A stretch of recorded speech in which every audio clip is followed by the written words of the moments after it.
What's going on, guys? Seth and Chevy here. We just watched episode 5 of Hell's Paradise. We're going to be going full spoilers ahead, so if you have not watched this episode, go check it out. Also, we are an episode behind, but we are going to be watching episode 6 here, and the review should be out at the same time as this review, so make sure to watch both of them. Because, yeah, we're behind by a week, but we're making up for it now. So quick recap. This is another establishing episode, the fifth one now, where we start out with everyone who is alive on the island exchanging information. The information we get out of that is that it is assumed that all the flowers now are from people who have come to the island, which is kind of crazy. After Gabimaru collected stuff to make food, there's a joke in there where the ninja girl was like, "Use fed us people," and he's like, no, I grabbed other things. But that was kind of funny. And then also they talk about the statues and how there would have to be technology to make that stuff, so that's kind of a mystery right now. And then the third thing that came up is that they had analyzed these as they say malformed gods and realized that they don't have, as they say, they're dickless, essentially. They don't have organs or reproductive organs. Yeah. So there's a mystery behind that as well, but we're getting a little bit of info as they've been on the island now on just what's being observed. So that was interesting. Then after that discussion, we revisit, I forgot his name, the bigger samurai guy, essentially questioning Sagiri and if she is ready to be on this island. He tries to tell her again that she should leave. She needs to go home. She needs to essentially go have kids and live a woman's life. And she goes through another situation where she is even contemplating this idea of whether she is powerful enough to, first off, survive the island. Secondly, kill Gabimaru if she needs to. When it is when they essentially ask they don't ask, they suggest that she should leave the island, the shorter samurai dude, forgot his name, shows up saying that might be a bad idea because nobody's been able to get off the island. The only guy who returned the one time was sprouting flowers. So obviously something's up. And then we get kind of a clever transition introducing new characters from that. Two people try to escape the island while this is being suggested to Sagiri. Blonde samurai dude and some kid who get on a boat. They're trying to get out of there. They realize that the currents are essentially trying to push them back to the island. They're also shrouded in fog. They end up finding a big boat that the samurai thinks is the shogunate, but ends up being wreckage. And as they get there, these tentacles essentially attack them. The same thing that happens on the island is happening out in the ocean as well of this island. And during this time, they have to fight off monsters that are attacking them. We get some backstory on the kid who is essentially, like most characters in the show, actualizing themselves from past sins, and they are finding who they really are. Apparently this kid feels responsible for the death of their village. I'll put it that way. We'll talk in detail when we talk about the episode. And the samurai, being just a samurai, essentially is trying to get the kid to help. The kid's like, "I'm here to die," blah blah blah. They have a conversation. Finally the kid realizes that they want to live, similar to Gabimaru in the first episode, and they take up a sword. They're able to fight off the enemies, get back onto the island because they can't leave. Bloody. They find out, the samurai finds out, who originally thought this person was a boy, finds out this is a girl.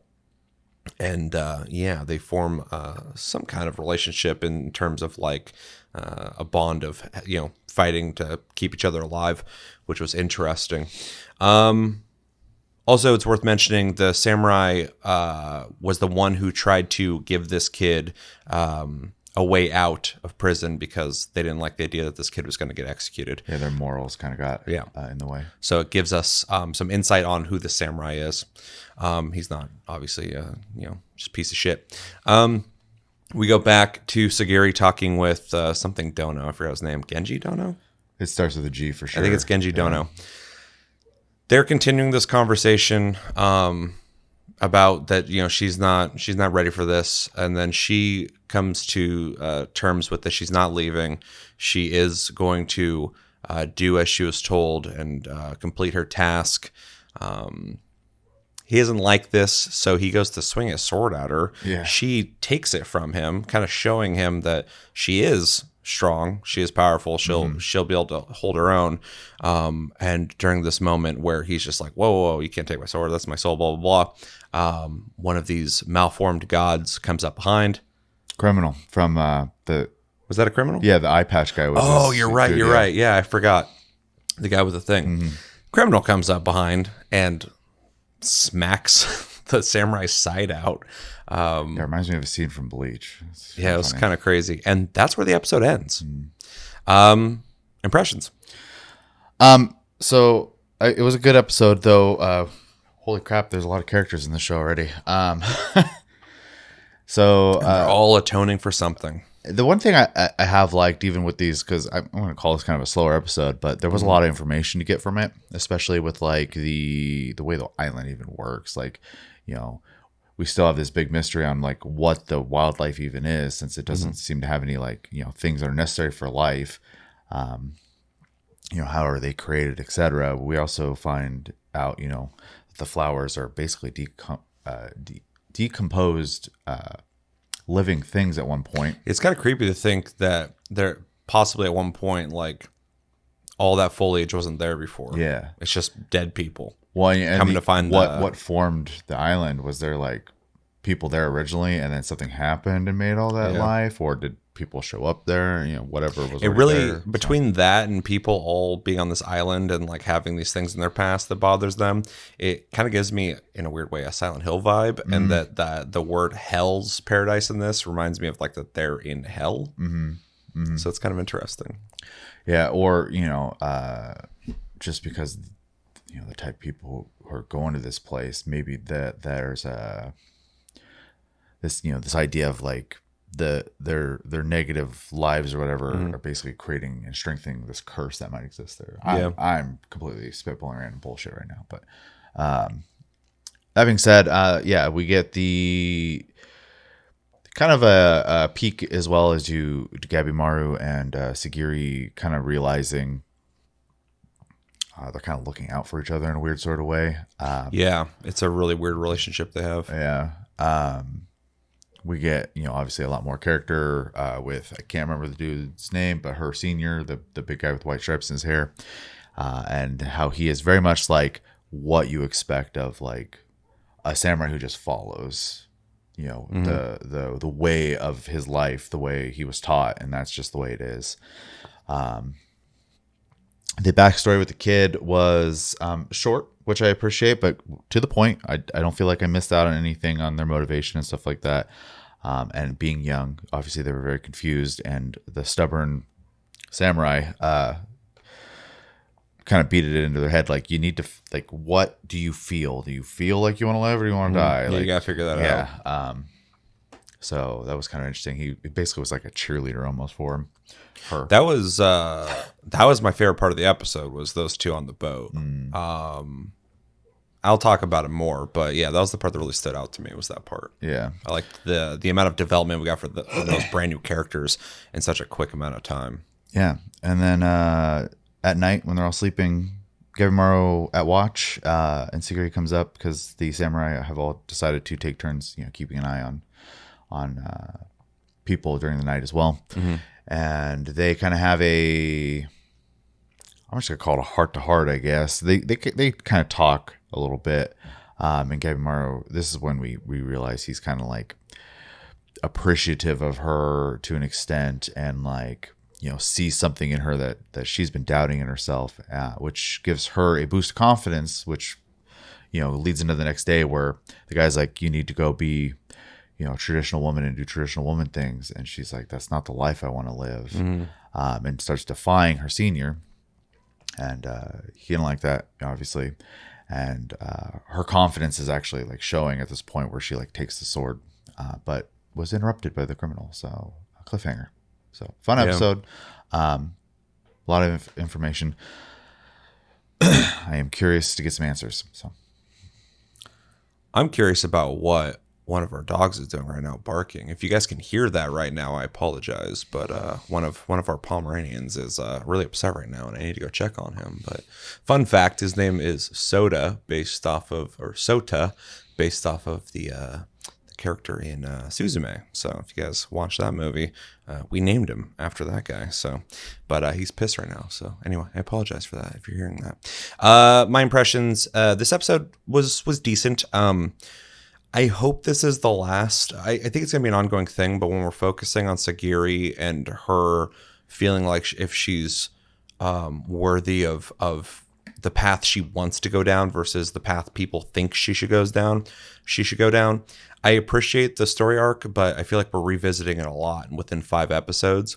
And so I hope this moment where she took that dude's sword, which was kind of crazy, like, oh no, she's repressing a lot of her ability. Yeah. If she just was like, no, this is Way too much self-doubt. exactly. Yeah. I'm hoping we're pushing through that so we can move the whole story forward. I don't dislike it, but I feel like we are spending a lot of time on it. For sure.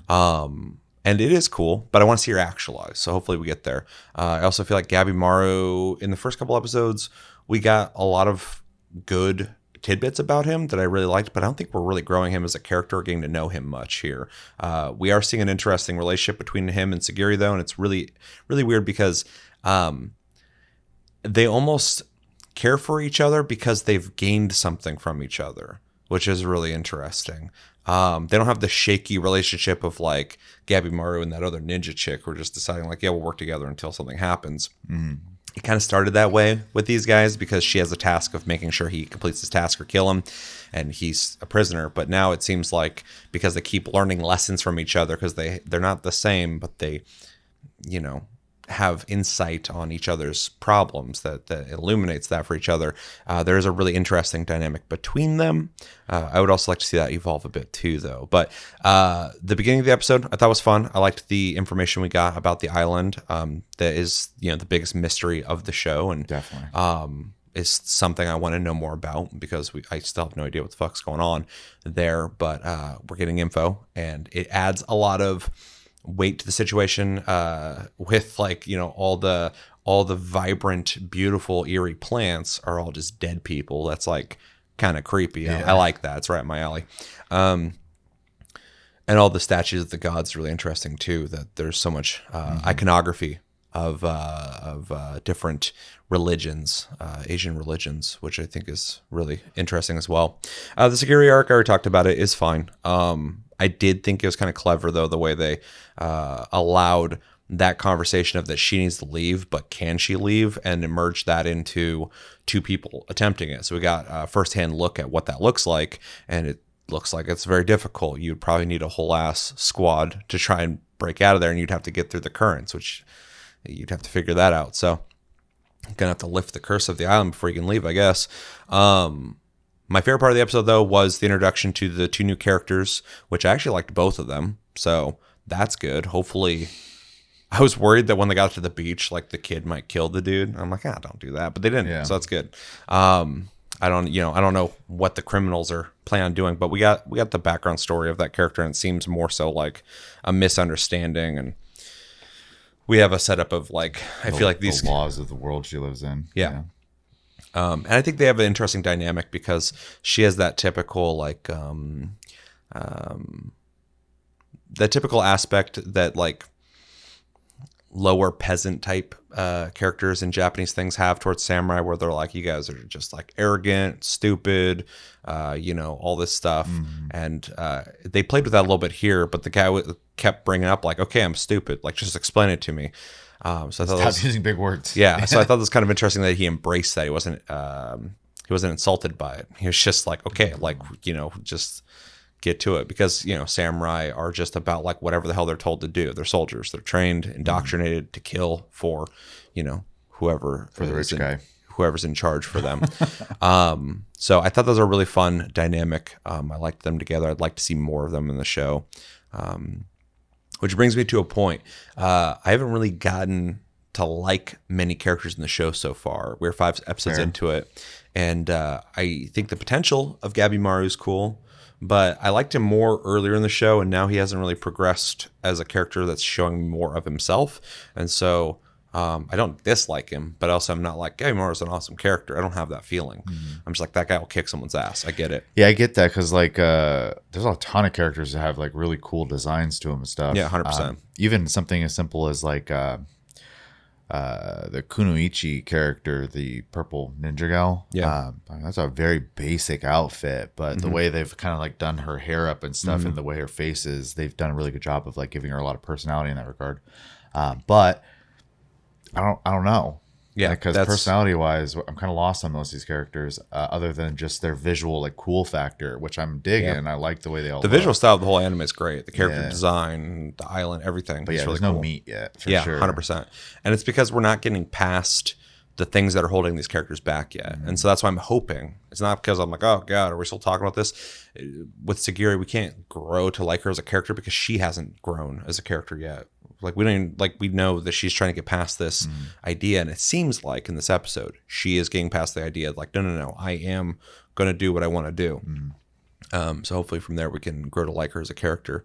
But yeah, so far, all the criminals are all brief. There's a lot of blips of them doing things. Even the samurai, little blips of them doing things. The shorter samurai, I think, is kind of interesting because he's like a more like scholarly guy. But Yeah, he's probably from the same like faction as that kid with the really curved sword, where it's more about the science of bodies. probably, and stuff, so. and that guy was weird too. But in terms of like liking characters, the two new characters they introduced, I thought were likable. I liked their dynamic. So hopefully we see more of them. Hopefully they don't just get murdered off. But I'd also be okay with that too, because I think it adds weight to the stakes of the show if characters you like can die. Obviously, I don't want them to just get murdered off. But anyway, and the way the episode ended, cliffhanger, in a way that doesn't really work for me, just because that guy I didn't care about, Genji Dono, or the hell his name is. So this is more like, a new story element is starting, and I want to know what happens next. But if he dies, I won't care. But yeah, I think it was a decent episode. This show's been kind of meandering up and down a bit. And I think this was a better episode for sure. So I'm really, really curious to see tonally where the show goes in the next episode, because I do think Sagiri has finally figured her shit out. Yeah, one, I think also after watching like Trigun last season, that show kind of was all over the place in the beginning too. So, and for the record, I think I mentioned this last review, Vinland Saga, which I need to do a review on. I didn't care about that show until episode 14. And then after 14 till the end, I was like, I love this show. yeah. So, sometimes it's a slow burn. This one doesn't feel like a slow burn though. Like Vinland Saga, I just kept watching. I'm like, I like the historical stuff, but the characters, who the hell am I supposed to like? And then like later in the show, I was like, oh, okay, I get it. This show is kind of not like a flat line and then gets good. Like it's kind of doing this. Yeah. And so like, I'm just paying attention. I'm like, okay, where are we going? What are we Right. doing? So When are we taking the direction this way or this way? exactly. So, yeah, I don't know if it's gonna be good or bad still. I'm like, where are we going with this? I mean, if it's always the case with manga readers, but if the manga readers are anything to go off of, it's a very loved manga. So Well, I've heard that, and then like Mappa's doing it, and I'm like, Mappa, from what I've seen so far, doesn't really take on projects that are like meh. recently, at least, yeah. Sure, that's all I know though.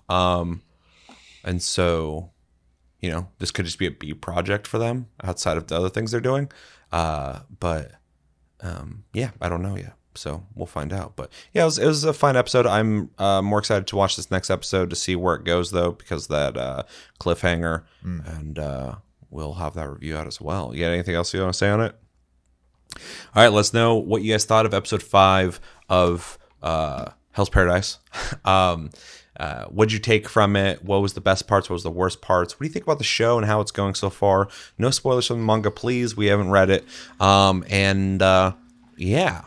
I was going to ask you what you think will happen in the next episode, but it's already out. So we got to watch that, and we'll have a review out for it soon. But until then, I've been Seth, this has been Chevy, and we'll see you in the next review.